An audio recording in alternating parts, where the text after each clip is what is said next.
Viena, siglo XIX. Cafés llenos de intelectuales, conciertos, carruajes deslizándose por calles elegantes. Y, detrás de esa fachada de civilización y música, una ciudad fascinada por otra cosa: el cuerpo humano. Era la época en que los médicos competían entre sí por descubrir la esencia de la vida.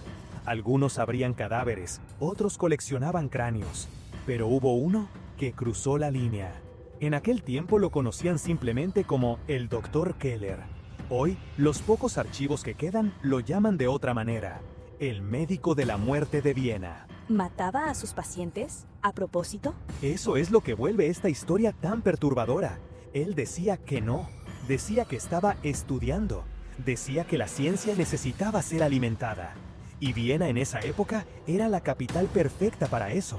Mucha gente, muchos enfermos, muchos pobres y pocas preguntas. El doctor Otto Keller era elegante, bien hablado y tenía amigos importantes en la universidad. Atendía a nobles, pero también abría sus puertas a casos difíciles, personas que otros médicos no querían. Viudas, huérfanos, músicos tuberculosos, muchachas con enfermedades misteriosas. Todos eran recibidos en su consultorio de la Mariahilferstrasse. La sala de espera era bonita, el consultorio no tanto.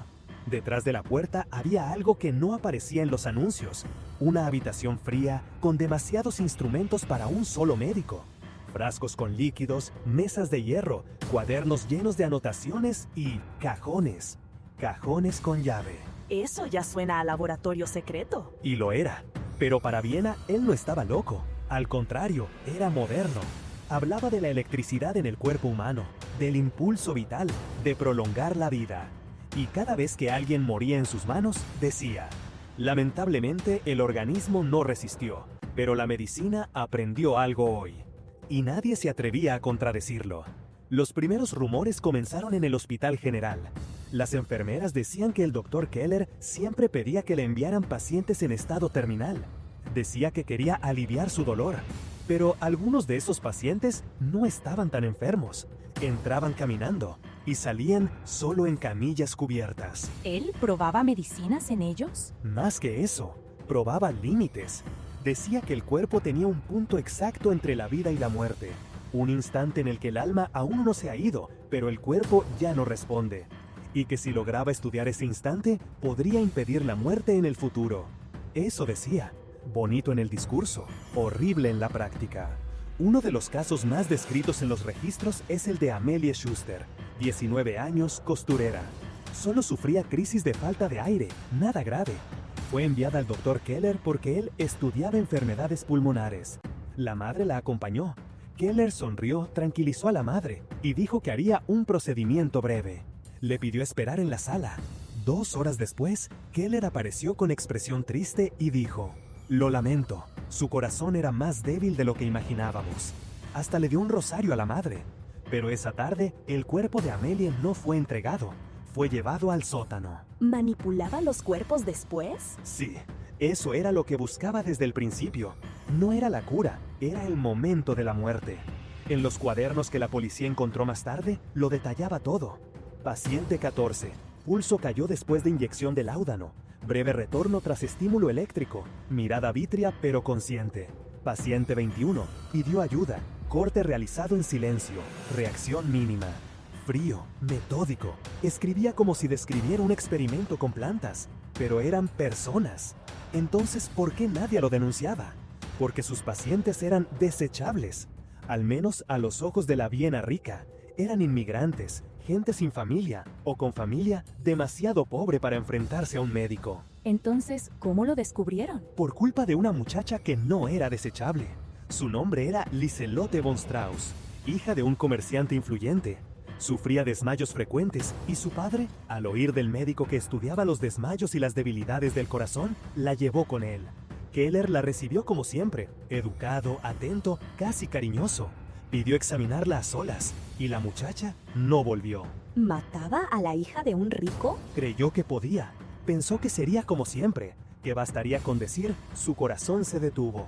Pero el padre no le creyó. Lieselotte no estaba moribunda, y había entrado sana al consultorio. El padre exigió ver el cuerpo de inmediato. Keller dudó. Llamaron a la policía.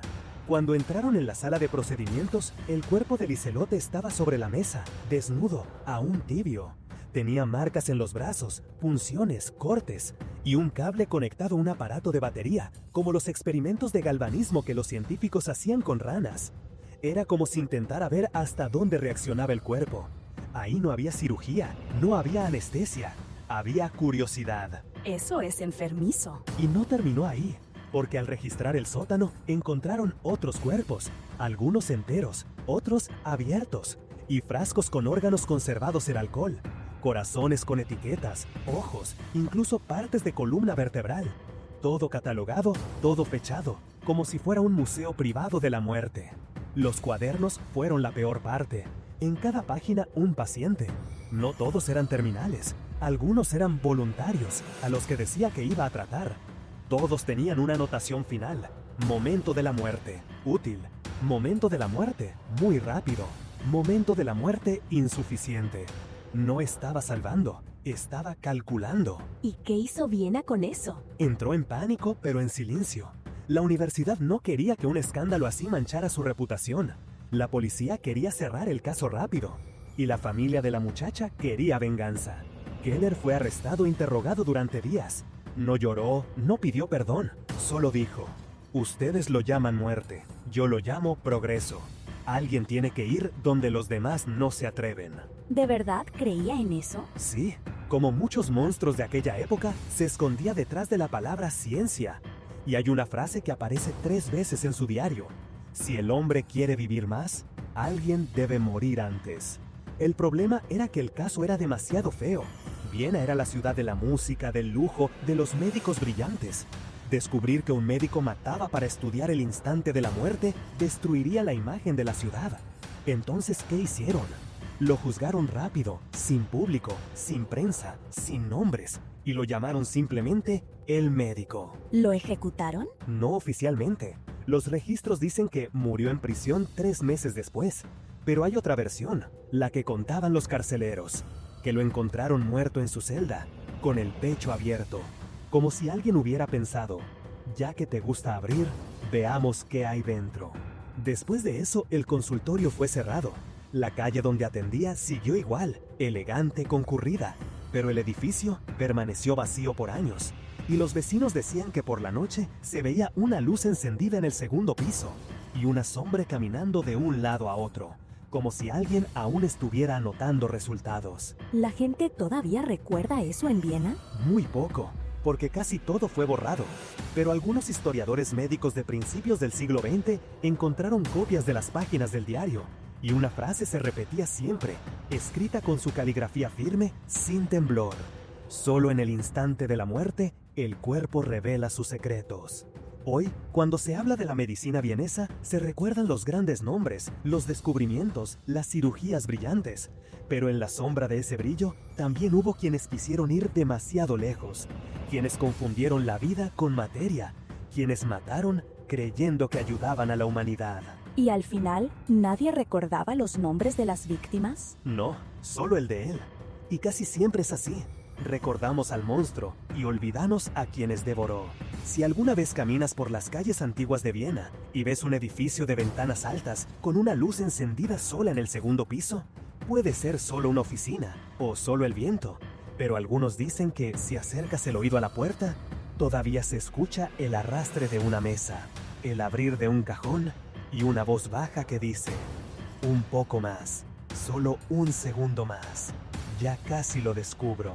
Da miedo pensar que a veces el peor tipo de asesino es el que cree que está haciendo el bien. Exactamente.